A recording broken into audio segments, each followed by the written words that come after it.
Oh my God, I have a secret. Come a little closer, a little bit closer. All right. Now, don't let this scare you when I say it. I am no longer vegan. I no longer consume a vegan diet. Wow, it seems so surreal saying that. Prior to the start of this year, I had not consumed meat since 2016. 2016. And there was something about 2025 that made me start consuming meat again. Whew. And here we are, 6 months into the year, and I'm just now coming clean about my new diet.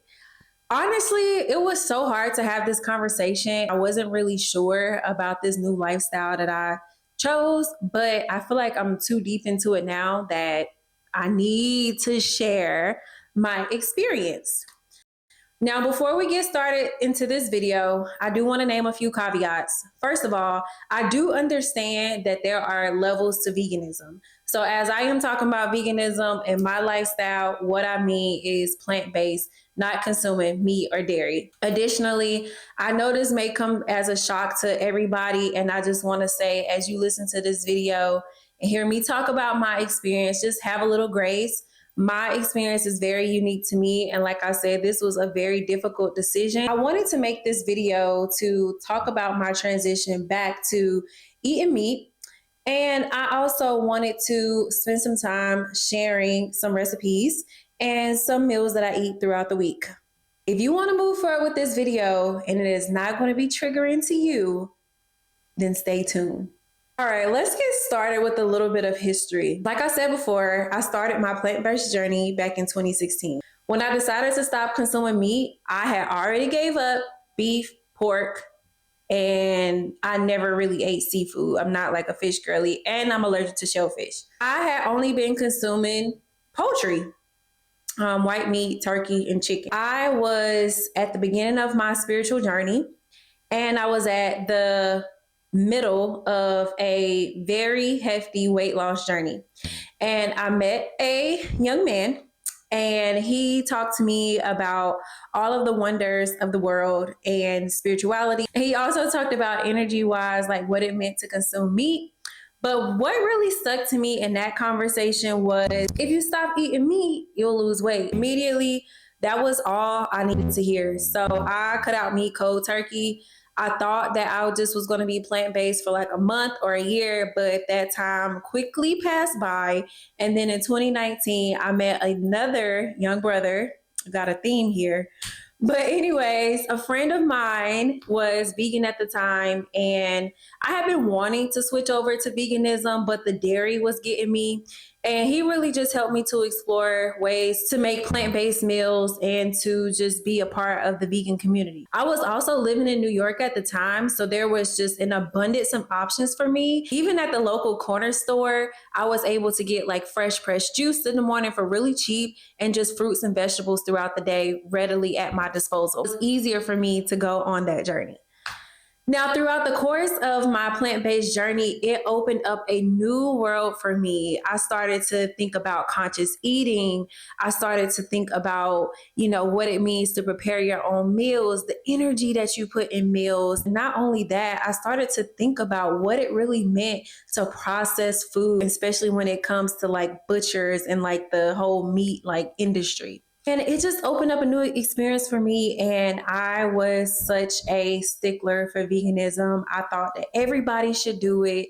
And I did not like the smell of meat. I didn't like to see people eating meat. It was just such a strong hold on me. Like I was ride or die for veganism. Outside of losing weight and veganism really helping me to think about the world in a different consciousness, I will also say that veganism helped me heal in ways that I had never experienced.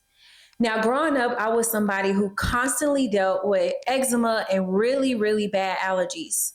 So much so that my doctors wanted me to take like steroids. And even as a young girl, my mom would have to like take me to the doctor all the time, and they wanted to do like exposure therapy for me. It wasn't until I started eating plant-based that I completely healed myself from the inside out. So I say all that to say that being plant-based really holds a special place in my heart. At any time someone is going through a rough time spiritually or physically, it's one of the first means of medicine, means of healing that I will always recommend.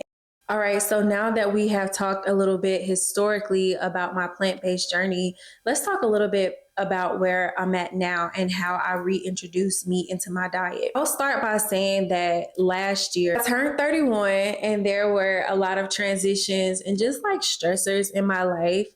And the pounds just started to pack on, baby. And even with eating plant-based, trying to be conscious and intentional, like I could not lose the weight. I found that towards the end of my plant-based journey, I just was incorporating so much more processed foods that weren't really available back in 2016, like plant-based meats, like chicken, sandwiches, whatever. I just was incorporating more of that into my diet.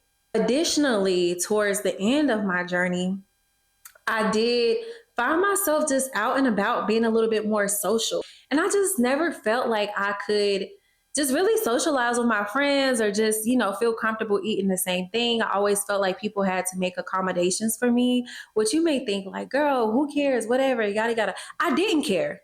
I didn't care. But it's a reality and it's a thought. So I'm just telling you the steps. Nonetheless, eating processed meats, not really feeling comfortable and confident in social settings, gaining weight, and just feeling like I wasn't in control of my diet anymore. Fast forward to the beginning of this year, I started to get back into the gym like I wanted to. And I was going to the gym at 31 years old doing fasted workouts. And I felt like I was going to pass out.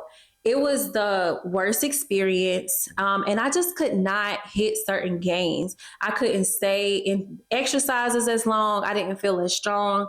So I was like, okay, let me start to add like eggs back. So if you remember a few videos back, I did try eggs. And at first I didn't like it. And it wasn't like a rush for me to jump and start doing that. But eventually I did start incorporating eggs in the morning so that I can feel a little bit more fuel for my workouts. When it comes to breakfast, I was so tired of just having like sweet stuff in the morning. I love fruit. I love mono milling fruit, but I was not wanting fruit in the morning time. I was tired of eating fruit. I was tired of eating toast. I wanted something savory, and I was tired of eating processed foods. That's really the story of how I started to incorporate eggs. Now, a few months later, I just felt like I needed a little bit more protein. So I decided to start eating chicken again. There was a space, like a gap between when I started incorporating eggs and when I started incorporating poultry. I did try turkey one time and I just felt like it just sat in my chest in a way that was so uncomfortable. So I was like, no, this is not for me. But I did start to incorporate chicken into some of my meals. And pretty much that is where we are now. Feels so crazy to say. I am no longer plant-based because I do eat chicken and I do eat eggs. I still believe that eating primarily fruits and vegetables is the right way to go.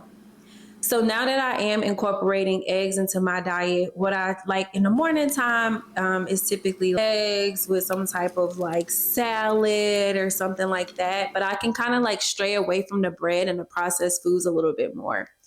And then for lunch, sometimes I'll have like grilled chicken breasts with some type of like vegetable. So I just feel like my meals are a little bit more structured. I was able to cut back on the carbs a little bit more, which I think that coupled with the stress made me gain weight. I do not eat dairy still. I do not consume any other flesh besides chicken and eggs.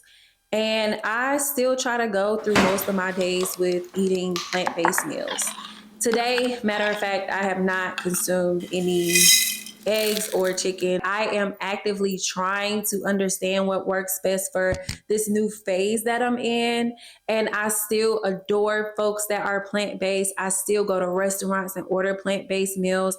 I still ideally want to get back to plant-based, but just where I am in this life, style right now and in my life journey, I have incorporated meat. And so, yeah, that's just a long way of acknowledging something that I've been holding deep in my heart. And I also want to share because I still like to cook.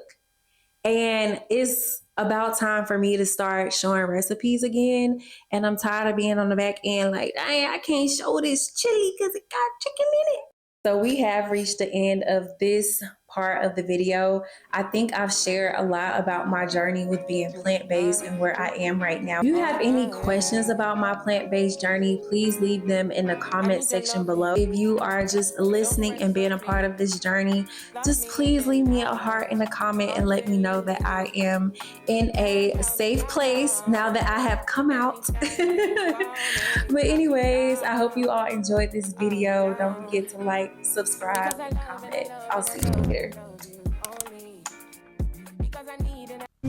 We've been dancing for so long under the stars. I feel as the grass will cut